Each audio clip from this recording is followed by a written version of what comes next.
Good morning, everyone. If you haven't met me, my name's Gordon Ross. I'm Managing Director of the Enterprise Group at Dynasty. As ever, and I'm sad to say for the final time, I'm joined by our friend Ken Heyman from AllianceBernstein. Ken's head of the Advisor Institute at AllianceBernstein. Ken, good morning. Good to see you. Well, it's great to see you, and don't assume this is the last time we're going to chat, but it's been a great run to have these very focused conversations with you, Gordon. Yeah, no, huge thank you to you, Ken, and the entire AB team. David Sosowski, your colleagues, been a tremendous help as well. Just for those of you, because we often find people are maybe kind of clicking on these videos perhaps for the first time. If so, first of all, thank you very much for doing that. But there's a whole library of these videos found in the Dynasty knowledge base. We're also putting them out on social media and on email distributions as well. But Ken and I have been recording a number of these interviews, really focusing around our Advisor to CEO program, and in particular, we've really kind of narrowed in on what we've kind of labeled these mind shifts that an individual has to go through when they transition from being an advisor to CEO. And we've covered a number of topics. Ken, you've been amazing throughout all of these. We've got a number of really great comments from network CEOs on these videos, so huge thank you for your time. I do just want to put one plug in, if any of the network firms want to meet you, I kind of have more discussions with you. I know you do that already with a number of network firms. We're more than happy to kind of line that up and work with the AB team on that. We're also literally, as we speak, kind of working with AB on doing an in-person event, or at least a couple of in-person events in 2023.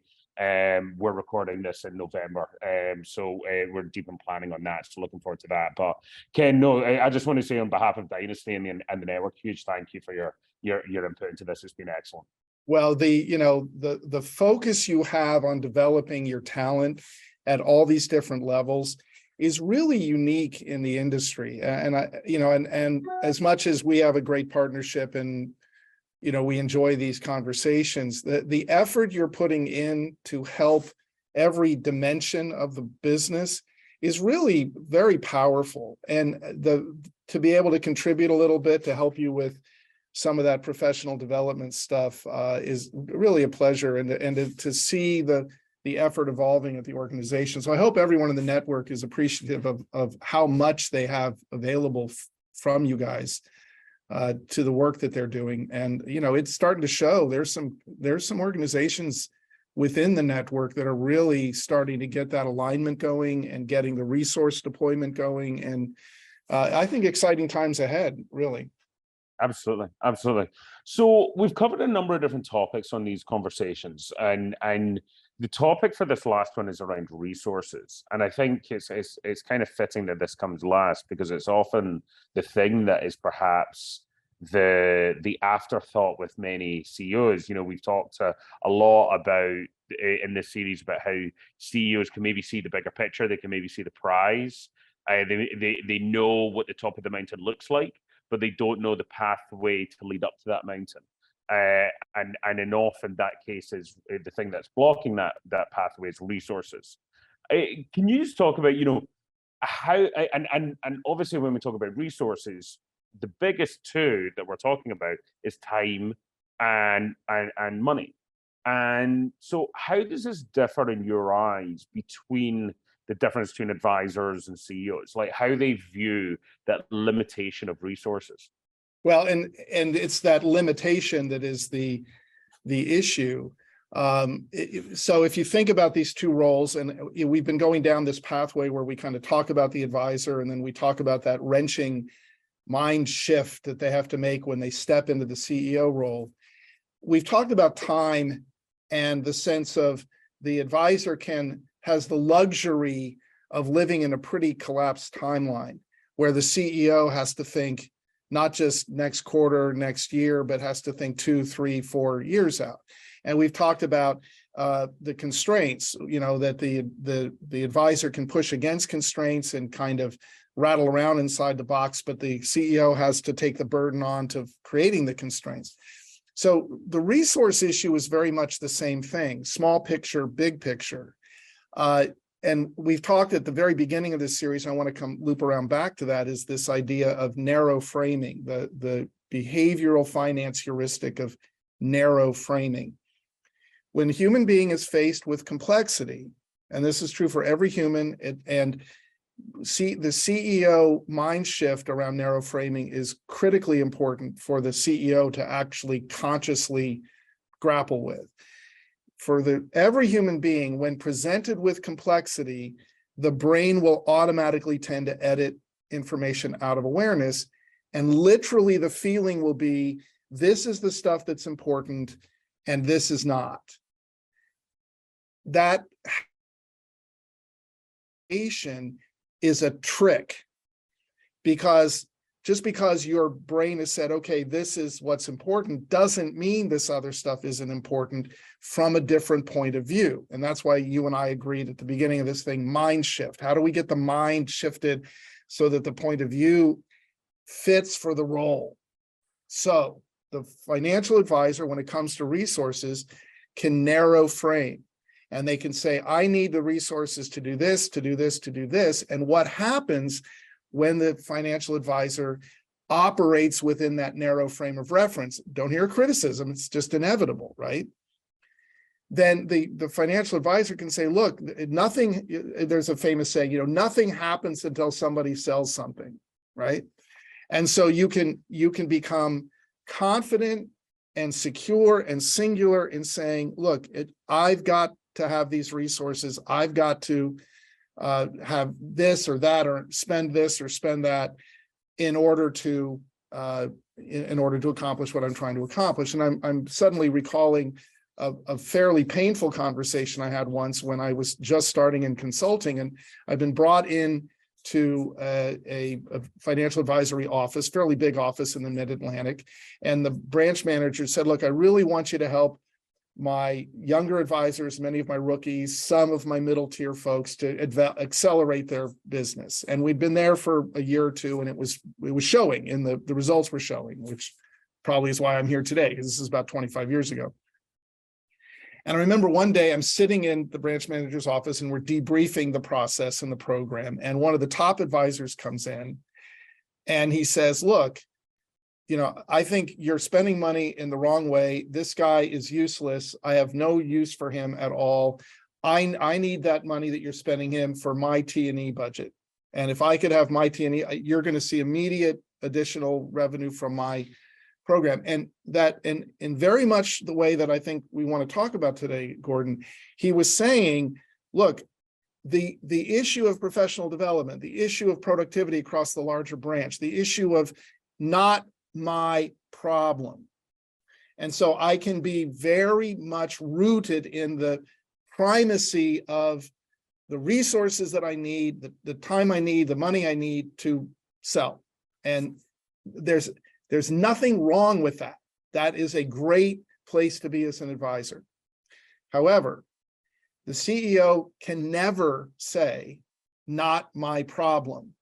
It's all my problem. So we go back to scope. So in some ways, the whole kit and caboodle of what we're talking about, time, scope, constraint, all comes down to relationship to resources. For the CEO, there's never going to be enough resources. And every choice is a trade-off. And that trade-off means that some choices are going to accelerate the organization's process forward, and some decisions are not going to have the same benefit. And that is a constant struggle and a constant dialogue, because your sales organization is going to say, we need. Your relationship management is going to say, we need. You have data management stuff. I mean, Lord knows you and your team are going through this all the time. We need 25 more applications to manage our data to get the full benefit out of our data for advancing the company. Can we afford to do that? Can we afford to change that much, install that much, buy that much, to climb the learning curve that much? No. Okay, where do we? And what happens is, for the CEO that has fully made that mind shift, then that problem of wrestling that out, that big broad frame as opposed to narrow frame, that broad frame doesn't get organized around, well, there's one high priority and everything else is a low priority. It gets wrestled out by, okay, what are we trying to accomplish and where are the gaps that are most likely going to benefit us if we fill them? Not an easy thing. And in no way am I suggesting that's an easy thing to do. What I'm suggesting is I see too many advisors mapping over into the CEO role and not grappling with the fact they now have to deal with a lot of other stuff. Look, the compliance organization needs resources. It's a partner to help the organization. The advisor may not see it that way. The advisor may feel constrained, right? But the CEO knows that. That organization is important as a partner to help us get there. And so that poor CEO has to be looking at all the data management, the financial management, the sales management, the compliance management, and make decisions about the resources. And it requires them to push against the narrow framing, to push against the oversimplification. And I had an interesting conversation this morning in another organization where I'm consulting, and I was talking to the chief commercial responsible party for the commercialization, and a whole bunch of sales compensation was being decided upon. And the CEO sends an email and says, hey, this is the first time I've seen any of this stuff. And the fact is, it's not the first time, it's not the second time, it's about the third or fourth time that this whole issue has been put in front of the CEO. But each time the CEO is like, yeah, I don't really want to pay attention to that because I've got other things that are a priority for me. Always a struggle.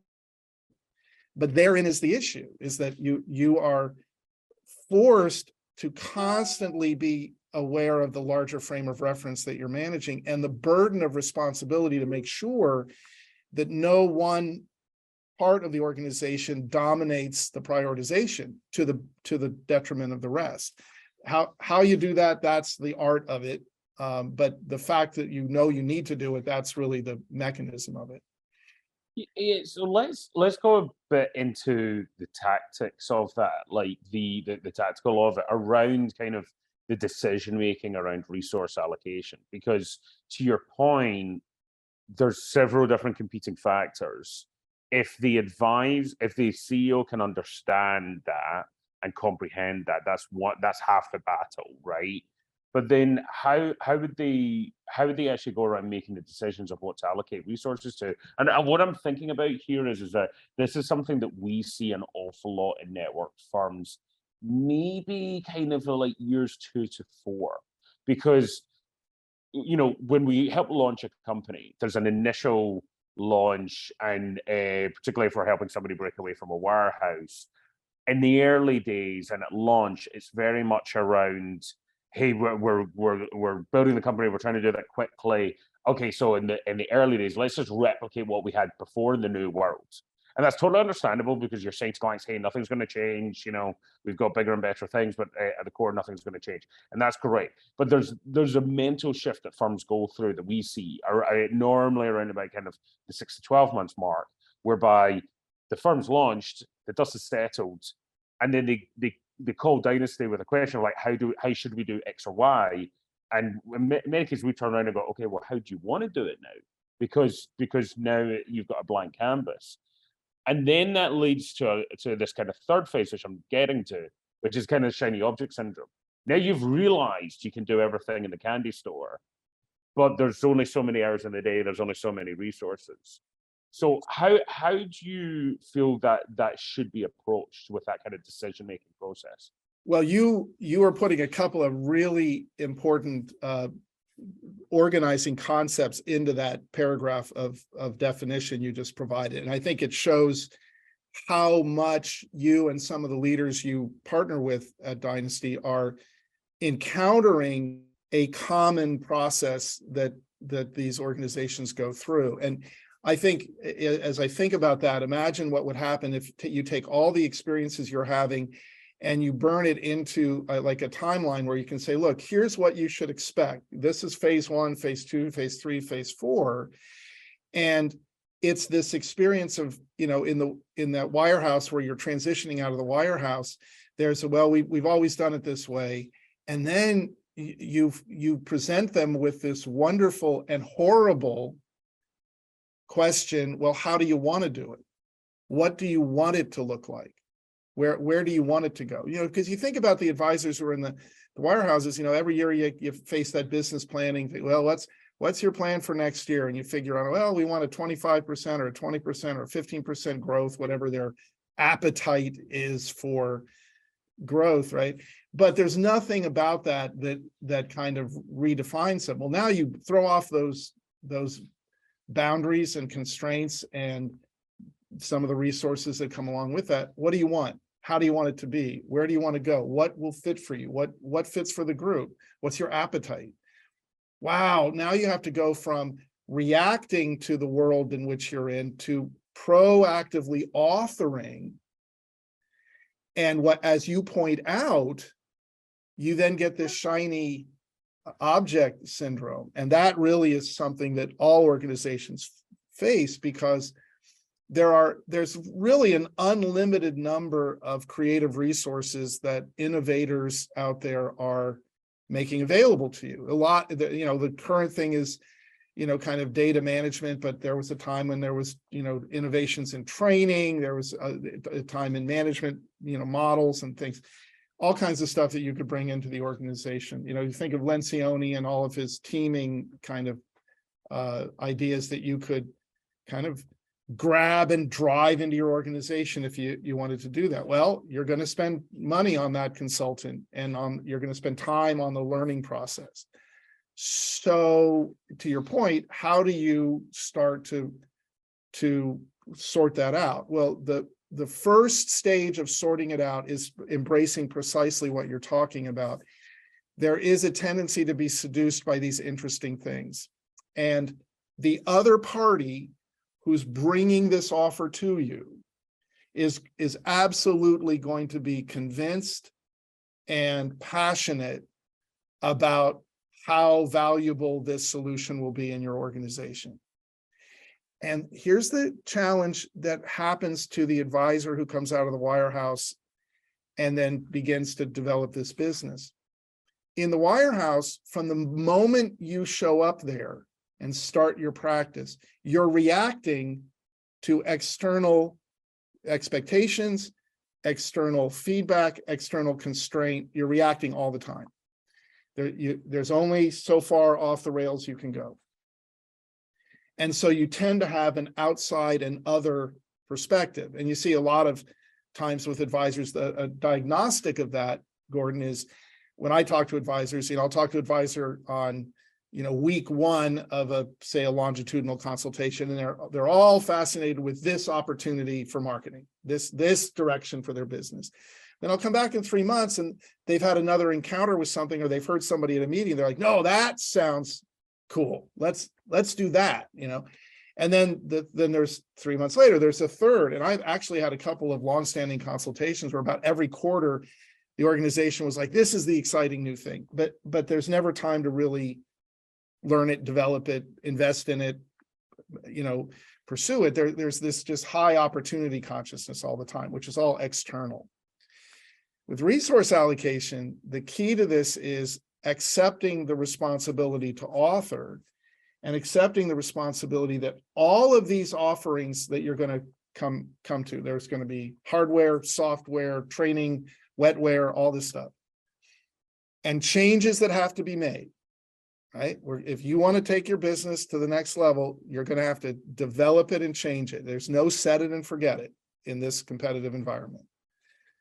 Okay, you can't let any of those shiny objects and passionate convictions influence you.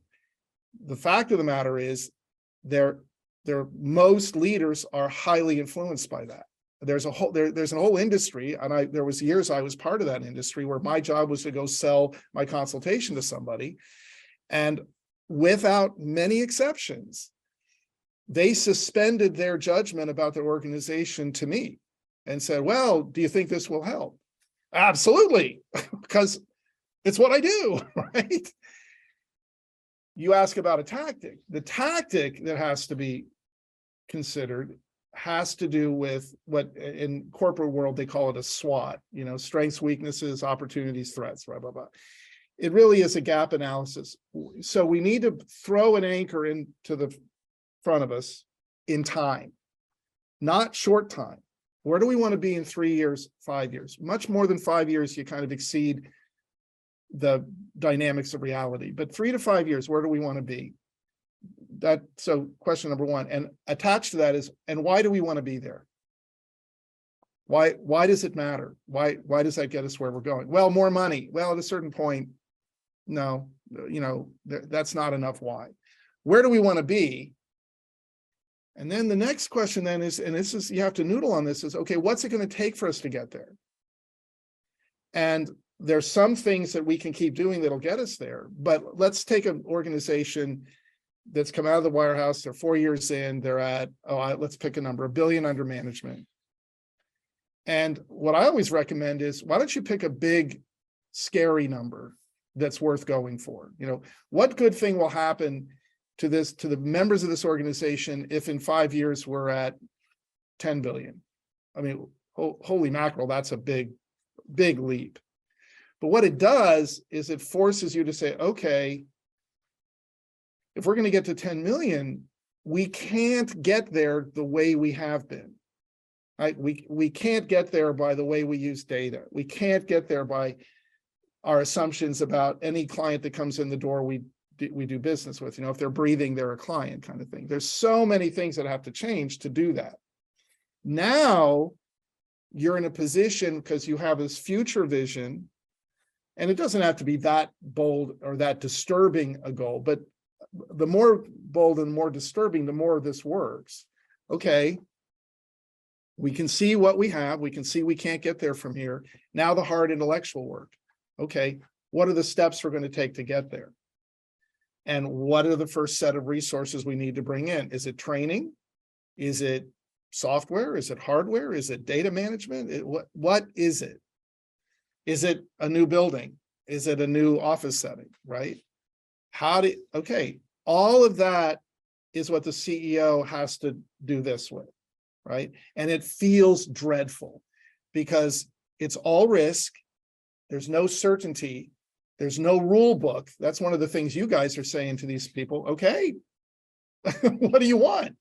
And then they're like, well, what can we have? No, there's no rule book. There's no simple pathway. Here's the 17 steps and there you go, right? So that's where I see, and the reason I put resources as one of the more important pieces here is that the CEO, of all the things they have the most pain about, it's maintaining and pushing against this tendency to want to narrow frame and simplify, and having to actually continuously embrace this and continuously look at this juggling act of priorities, getting the best thinking from the team, getting everybody weighing in, maybe getting some external consultation. I'll give you a quick recommendation there. It's often a very important thing for a CEO to do is to accept the experience and knowledge limits of their team. Especially in financial services, you can have some very highly confident, very alpha personalities who are in positions of leadership in the organization, maybe not sales leadership, maybe financial management or data management or other aspects of the organization. And they may believe in their knowledge base and capabilities to a great extent. It's not a bad thing for the CEO to say, okay, it's good to have people that believe in their abilities, and for the sake of our projects and our priorities, and for the sake of really understanding our strengths and our limits, I need to bring in an external consultant who's really a deep expert in this area, allocate resources to that may not have any other purpose other than to ensure you're making a very well-informed decision.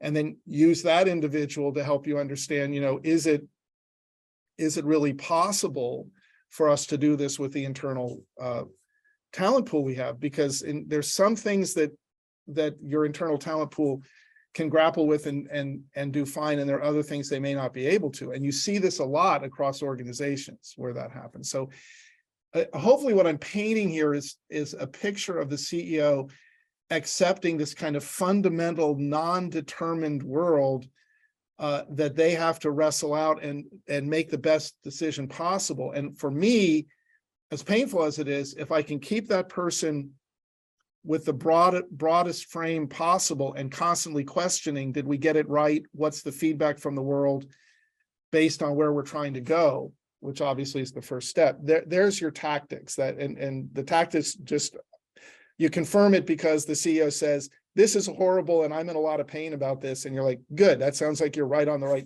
right path here for your organization.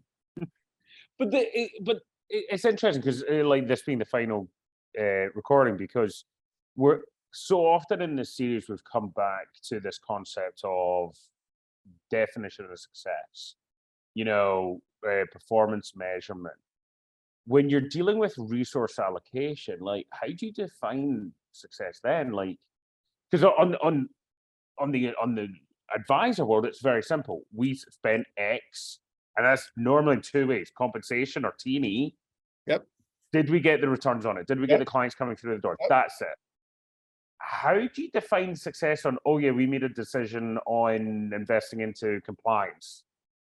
Okay, we didn't get shut down by the SEC, but like what else? What else is a definition of success? So how does this challenge the CEO? You think about that and you think about so many parts of an organization where you're trying to avoid problems, right?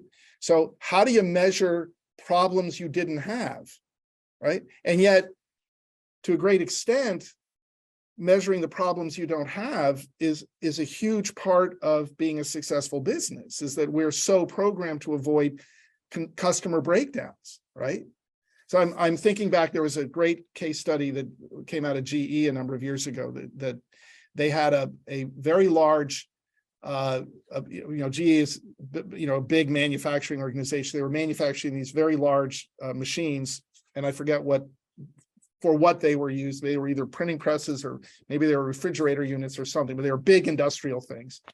And there's a fairly lengthy timeline between ordering it and getting it, measured in weeks. And they're critical to the industrial process that they're focusing on. And so they're going around the world and they're talking to their customers, and their customers are all frustrated because the timeline from ordering to installation is longer than they like, and it's putting pressure on them for the time they can make the decision and they fund it to the time they get it. It's a problem. So GE says, we're going to collapse that, and we're going to shoot for the average timeline, let's say, to be 8 weeks, which would be a great accomplishment. And if we can average 8 weeks, does that fix the problem? Yes, customers all say yes. So they spend a year and they just wrench themselves into this average. And at the end of the year, they survey the customers again. Again, big industrial thing. It's a known number of customers. It's not an impossible thing to survey, right? And the customers are livid. And it's like, how could you be livid? We averaged eight weeks. Yeah, but it wasn't the average, it was the variance around it. There were some of us that waited 16 weeks and others got it in 2 because of the way you handled your supply chain. And so that variance becomes, we have this expectation for 8, the variance becomes 16. Now we're very frustrated with you. And now, so they didn't realize they were creating that problem. So they worked on consistency rather than average, and that changed in the next year. It changed the process. So when you talk about how do you measure success, I think you're talking about something that's really important. And how do you measure negative success? If you're investing in compliance, one thing. How do you measure using data to our advantage? Well, here's an interesting thing about measurements. In financial services, our organizations are addicted to endpoint, or what I call destination goals. So a year from now, how much do we have? How many assets under management and how many new clients, or what revenue, whatever. Every RIA out there, every part of your organization measures something in big chunky numbers that says, here's who we are. We're $1 billion RIA. And that's good. There's nothing wrong with that. I even used that in my previous example. But there's another thing to measure about your functioning of your organization, which is performance goals. That are measurements in the moment of whether or not the organization, it's working, right? So let's say again, this is one of my favorite concepts. Let's say we establish a standard of care that says every client will receive an annual review at least once a year up to this level of assets and twice a year above that. So a really simple measure. Well, now with the right data management and allocating some time, effort, and energy, you can measure that, and you can find out, are we doing that? Will that immediately, in a clearly causal way, translate into more revenue? Immediately, no. If you're doing data management and then you're doing performance management and you're providing feedback, all these things cost, right? Somebody's got to do it. Somebody's got to learn how to do it. We've all got to be trained in the fact that we're going to do it. Okay, these things cost. So now we teach you in that annual review, for example, the model that I teach, there's a set place in every annual review in which the advisor is expected to deliver a commentary on referrals. And it's a very particular, it's not asking for referrals, it's very much we've not done a good job historically helping clients understand how to make referrals to the practice. So I'm going to take a little time in every review with all my clients this year to teach you how to do that if you ever decide to do that. Now, that requires training, it requires monitoring, it requires management, it requires feedback, and okay. And then there's another place where we talk about held away assets, again, in the interest of wallet share. And another place where we talk about standard of care in terms of a broader range of services. Okay, there's nothing about that that's easy to execute. Any CEO who thinks, well, we'll bring the training in, he's here for 45 minutes, we'll teach the model and everyone will do it. They do not understand leadership. Getting humans to do that, I mean, herding cats is easy compared to working with human beings, right? Tuna and cats, they'll follow you, right? Humans, forget it. And I'm speaking to the choir on that, I'm fully aware of, Gordon. But the point is that in the situation, all of a sudden you begin to realize if we monitor these performances, if we provide the feedback, if we do the training, if we revisit it, if we take time and effort on this, 6, 12, 18, 24 months, you're going to see a different configuration inside the business. Now, what I just described is precisely the of leadership, because for the CEO to take the time that I just described to say, okay, we're going to decide that this is a priority based on a gap. We're going to have to do something differently based on this analysis. We're going to bring in the training and then add to the management and all of the effort that's going to be required, which can't be put somewhere else, right? We can only train so much. We can only focus on so much. We can only change so much, right? You can't rebuild the engine driving 80 miles an hour, right? Okay. So we're going to do all this. And now we're going to accept that, are we going to see an immediate lift in 3 months? Probably not. But we're going to stay with it. And if you look at, I've used this example before, Gordon. If you look at Jim Collins' research and these firms that went from good firms to great firms, this is what leadership did about resources. They said, okay, we're going to analyze our situation. We're going to decide where the effort needs to be, and then we're just going to keep pushing it. He uses the concept of the flywheel. We're just going to keep putting energy into it until the thing is operating internally, and it'll start to operate on its own, and it'll become acculturated. The clients will get used to that client review process. The advisors will all get comfortable with it, and all of a sudden, we don't have to put any more effort there. Now we can shift over here. And if you read that book carefully, he's basically talking about what you and I are talking about right now, is what does that leader have to stay focused on, so that we are allocating our time and efforts in a way that's highly productive. And is there also an added complication in terms of the actual resources we're talking about can vary from department to department? You know, it's not just time and money. There are like other resources. That's an added complication, correct? Absolutely. I mean, that's why that narrow framing is so challenging. So if the CEO came up through sales, they're going to be familiar with that pool of resources and the priorities Right. associated therein, right? Yeah. And in almost every case in financial services, it's a salesperson that's in that CEO role, right? Mhm. Their learning curve is, okay, what does it take to manage the financial dimensions of this? What's the software and personnel and analysts and stuff that we actually need to make sense of our business? You know, at a certain there, you know, you've got some small practices there that don't need a lot.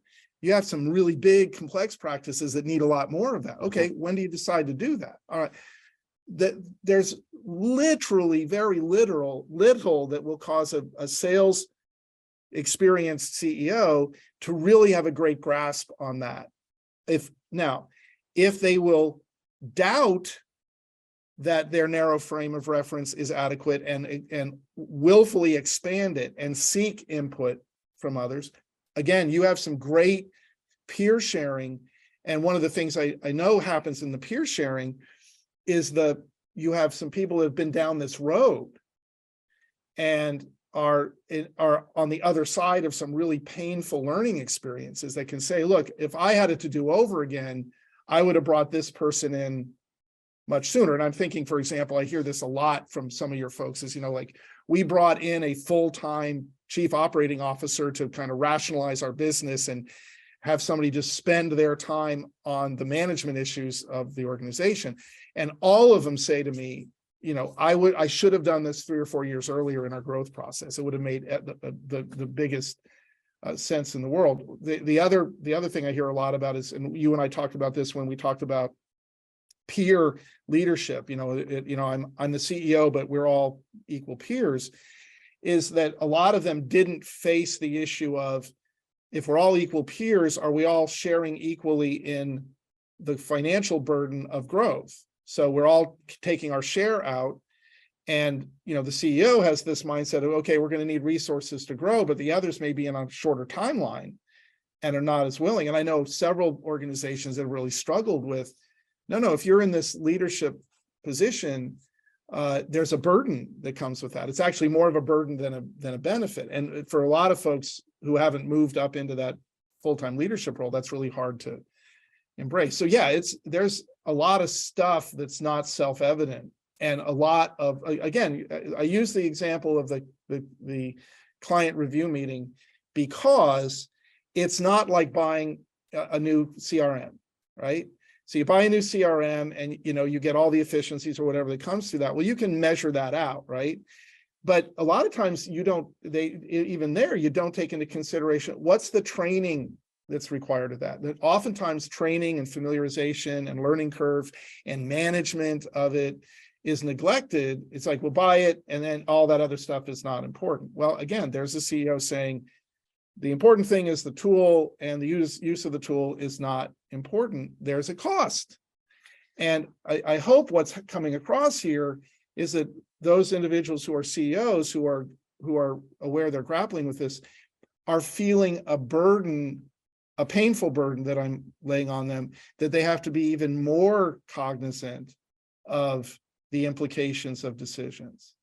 Because that's really where success will come. If you're willing to wrestle that out, if you're willing to grapple with the unknowns and your uncertainties, and you're willing to bring in more information to give you more data to work with, to make a more informed decision, and then to be able to wrestle it out and balance it out and actually supervise a group of people fighting about it.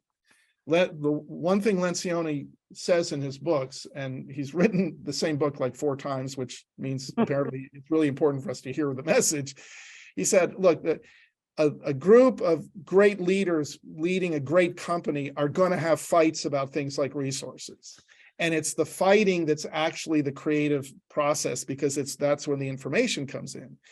So rather than being afraid of fighting, you create an environment where those fights are understood to be what they are, which is we're all fighting for our point of view. And there is somebody in this room who's saying, okay, I've got to bring all this together and rationalize it somehow. And at the end of the day, somebody's got to say, yep, that's what we're going to do. And then this next, and then this next, right? And that is the CEO. And I you used the word feel there, and if fitting, if this will be my last question, it's fitting as like the last question of the recording, is that people, you remember much more how you feel about something rather than like what somebody said or decision they made or anything like that. I know in the I've seen in your writings that you've talked about how human beings actually really don't like a situation where there's a limitation of resources. It's it's something like in our DNA we don't like that feeling. Can you talk a little bit about that, and particularly like how that differs between like the advisor and the CEO? Well, especially in a role like the advisor that has taken on the full responsibility of creating their own revenue, creating their own wealth.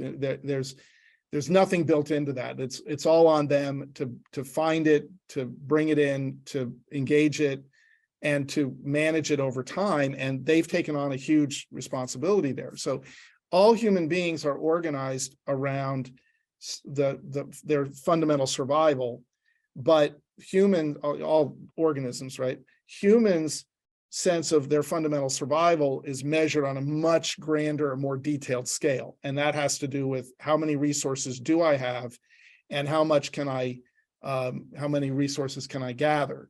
So the salesperson, the financial advisor who's frontline client facing, it is a fundamental survival drive that defines them is to have as much resource as possible.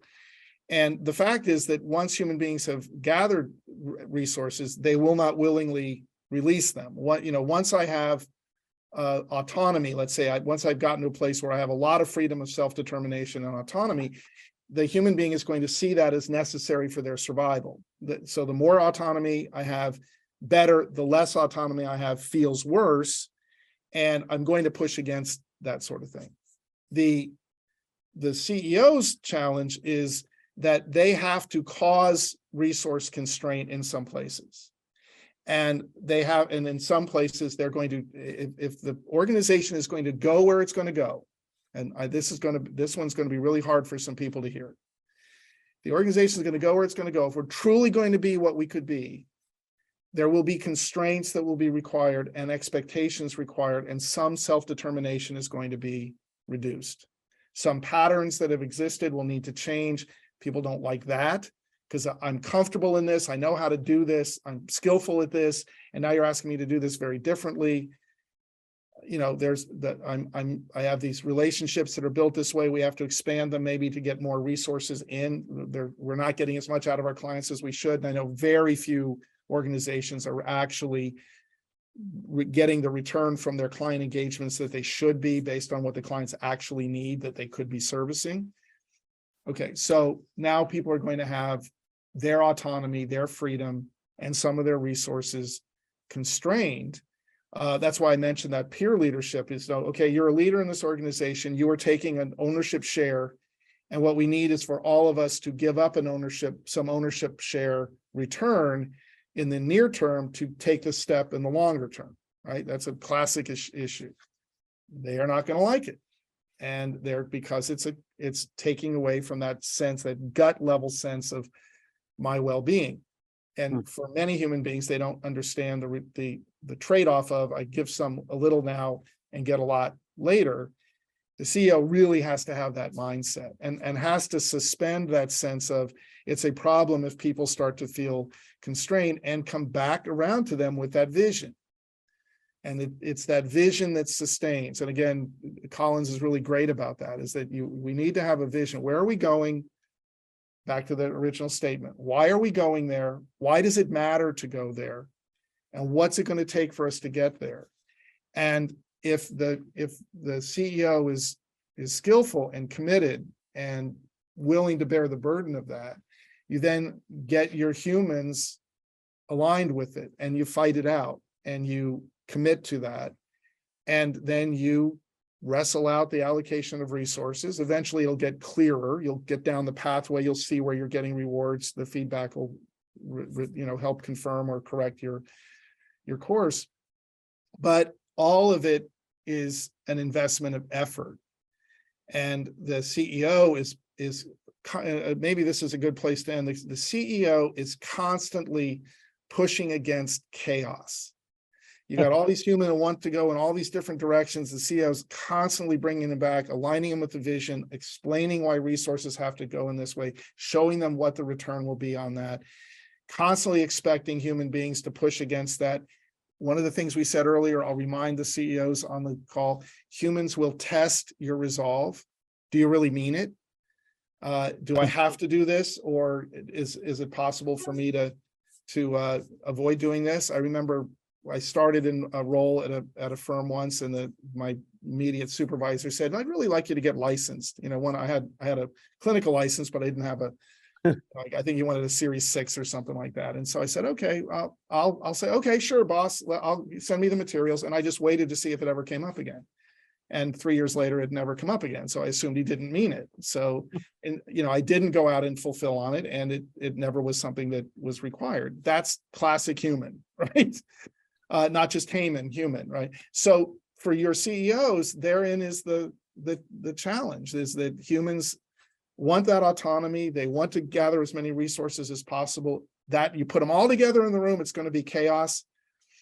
The CEO can't expect it to self-manage. It's a full-time mental effort that they're embraced in. And the great thing about it is when you start to really get it and you start to get familiar with the role, it's also incredibly fulfilling and satisfying to not just navigate your pathway, but to do so on behalf of a group of people that look to you for leadership, look to you for support, count on you to make these great decisions.